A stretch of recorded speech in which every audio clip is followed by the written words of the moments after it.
What up? What up? What up? What up? What up? What up? Yes, sir. I appreciate y'all checking me out as always, man. Hey, listen, I ain't gonna take up too much of y'all time with this one. I just wanted to drop this 10 cents on y'all, let y'all know that reportedly, allegedly, supposedly, not sure how true it is, but it's supposed to be some type of issue stirring up between LaMelo Ball and the Charlotte Hornets. Now, LaMelo Ball reportedly was upset with the direction that Michael Jordan and Mitch Kupchak decided to go in as far as bringing in another head coach. Supposedly, LaMelo wanted Mark Jackson to be the head coach. Supposedly, I don't know how much truth is in that. Well, he also was upset about the situation with Miles Bridges. Now, that's a whole nother story in itself. I can't necessarily be mad for them not re-signing him. I think it's a lot of legal things that you got to try to figure out. And I know LaMelo, that's his dog. So of course he gonna ride with him. He gonna want the best for him in every situation. And I can imagine that he is gonna try to push for his boy to get this contract. He want his dog to get paid, right? Everybody want their dog to get paid. You know, the real ones do at least.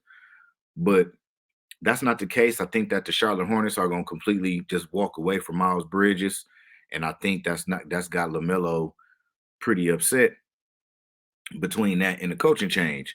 Well, the fact that he didn't get the coach that he wanted. And listen, man, this plays back into a previous video that I made. Really wasn't that long ago, talking about how a lot of the superstar players, need to go ahead and retire. Now, of course, I'm not talking about the guys like the Ja Morants, the LaMelo Balls, the Donovan Mitchells, the Trey Youngs. I'm not talking about these dudes. I'm talking about these guys with 10, 15 years in the league who still demanding X, Y, and Z. All right. Now, personally, I think that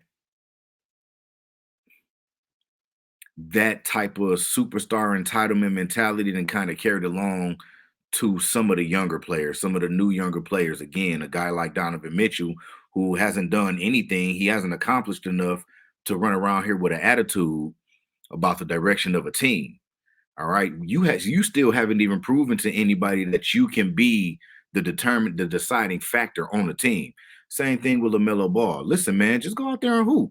Just go out there and do your thing. Now, if you are a parent who has a child up and coming, um, some type of superstardom or a chance to make it to the NBA, look, man, this is not a good look. This is not a good look for the youth.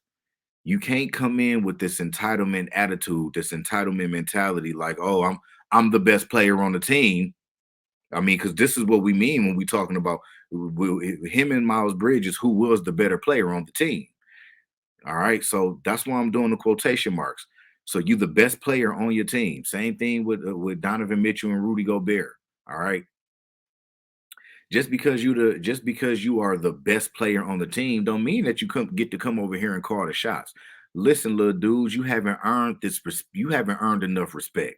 You haven't done anything. LaMelo, you haven't even been out of the play-in to be sitting up here. Now, if these reports are true, this is how I'm cutting into LaMelo and I'm Mike. I mean, you ain't did shit, man. You running around here trying to tell me who to hire. All you need to be worried about is how can you improve your game to make us a better team. You worry about being a player and worry about trying to get the accolades and the keys to the city and all that little extra stuff later. But right now, you got to fall in line. And if things don't work out, then things just don't work out. You can complain about it later. But I know LaMelo feel like he's LaMelo. That's cool. I ain't mad at it. I like LaMelo. I do. I like LaMelo, but he don't have the right to come in and have an attitude about X, Y, and Z. You need to let your general manager be the general manager, let the owner be the owner. You worry about doing the best that you can do on the court and off the court in order to help the team. That's all you really need to be concerned with. We don't need this attitude because I'm telling you, I don't know which team is gonna be that's gonna come and set a new precedence, a new standard but somebody is gonna put these players in line. And I feel like Lamelo got the right one, honestly, and Mike. Honestly, I don't know, right? But I know that somewhere down the line, these NBA owners, GMs, they gonna catch the right one. They gonna catch a Pat Riley on the wrong day or something. Somebody they gonna these owners, these teams, they gonna start figuring out how they can take their power back from these superstar divas. All right, they're going to figure it out. Whether it's 2 years, 3 years, 5 years from now, something is going to change to where players don't have so much control over what happens. You even, have you even made an All NBA team? I feel like if you haven't made five All NBA teams, you shouldn't be talking about the way that I'm running a team. You just shouldn't. Just go out there and do your do. All right, and the rest will fall in place, man. I'm out. I'll let y'all later, man. That's my 10 cents.